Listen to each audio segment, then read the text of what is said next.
CBS News is projecting President-elect Joe Biden won Georgia.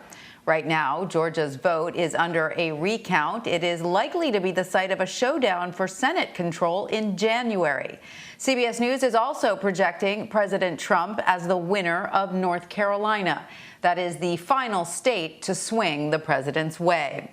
This now gives Mr. Biden a total of 306 electoral votes to the president's 232 electoral votes. That is the same margin with which Mr. Trump won the race 4 years ago.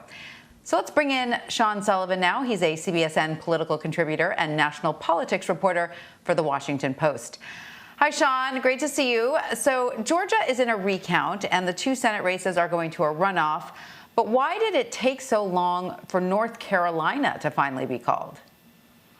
Well, Tanya, when you look at how long these states are taking to tally these ballots, you've got to keep in mind what the local laws are in terms of when ballots can be cast. And so in North Carolina, this was a state that you could cast ballots up until Election Day, and election officials were actually tallying those ballots even after Election Day. So it took them some time to go through all of these ballots. And of course, the fact that the margin was so close put the state in a position that nobody felt like it could be called or declared before that time. So a combination of a close race and state-specific laws that kept the count going later than it might have in some other states was why we saw North Carolina take as long as it did.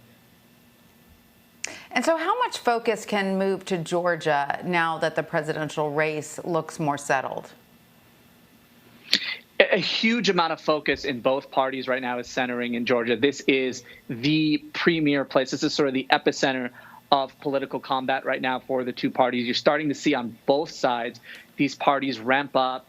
They're preparing to spend millions, probably tens of millions, if not more, on these two races because the fate of the Senate majority is going to be at stake here. And by extension, the fate of the Biden presidency. Will he be able to confirm the cabinet appointees he wants? Will he be able to pass the agenda that he wants to pass? A lot of that could rest on these races.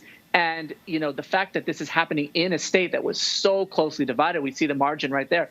Almost a 50-50 race between Trump and Biden shows how competitive this state can be. So both sides are trying to recalibrate, trying to figure out what the lessons that were learned in the November 3rd election are, how they can be applied in January, and how they can adapt. And one question right now on the Republican side that I'm hearing from my sources is, you know, how can they get the Trump base to turn out if President Trump is not on the ballot? It's one thing when there's a presidential race at stake, when he's running against Joe Biden, but Republican strategists believe they need a lot of these voters to turn out in January to help them win these runoffs.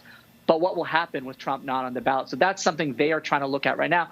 It's also a potential challenge on the Democratic side because a big motivator for Democratic voters in the November 3rd election was to vote against Trump, to remove Trump from office. And so that's not in the mix either for Democratic voters. So are Democrats going to be able to motivate their base to turn out? So there's a lot of questions right now, but certainly the epicenter of national politics right now is Georgia. And given the fact that we've seen the dust sort of settle, Tanya, in the presidential race, I think we can expect a huge amount of focus from both sides in the coming days and weeks in Georgia. And like you said, both sides need to mobilize voters.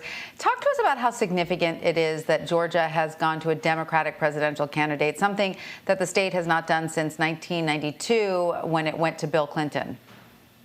It's very, very significant. In recent years, a lot of Democratic strategists have looked at Georgia. They've looked at the demographic changes in the state, and they said, boy, this is a state we feel like we could put in our category, in our win category, but it hasn't happened yet. They've gotten close, but until now, it hasn't ever materialized. And if you remember 2 years ago, there was a lot of excitement about Stacey Abrams, the gubernatorial candidate there. She almost won that race, but she didn't quite win it. There have been other near misses for the party. So for them to win a presidential race is a hugely significant occurrence, and one that party officials hope will begin a broader trend in the future of Sun Belt states trending toward Democrats. So states like Arizona, and they hope Texas, in the future will start becoming more and more Democratic, and they feel like they can create a new path to the presidency that runs through these states. So it certainly is a significant occurrence. On the Republican side, Republicans are looking at this and saying, look, we want to make sure this is a fluke. We want to make sure that this is something that doesn't happen again because we need Georgia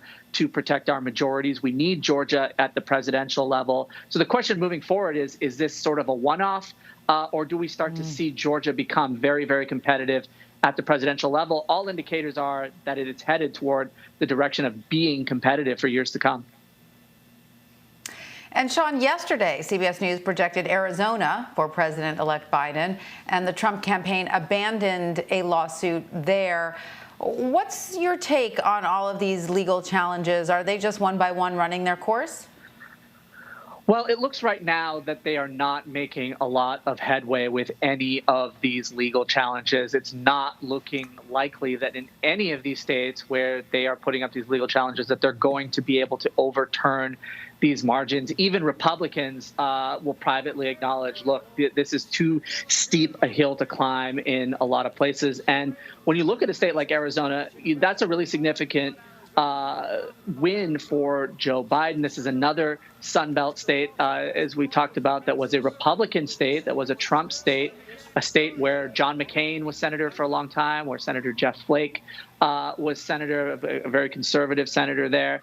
The fact that Democrats are having success in Arizona is a very welcome sign for the party. They are hoping, like Georgia, that they can make this a state that year in and year out is part of their category of states that they look at as, hey, we can compete here no matter the climate. But yeah, when it comes to the lawsuits right now for the president and his team, there really just aren't any signs that any of these things are going to work out in a way that overturns the margins of victory that we see in these states for Joe Biden.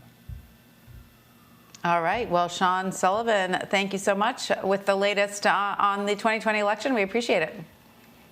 Thanks, Tanya.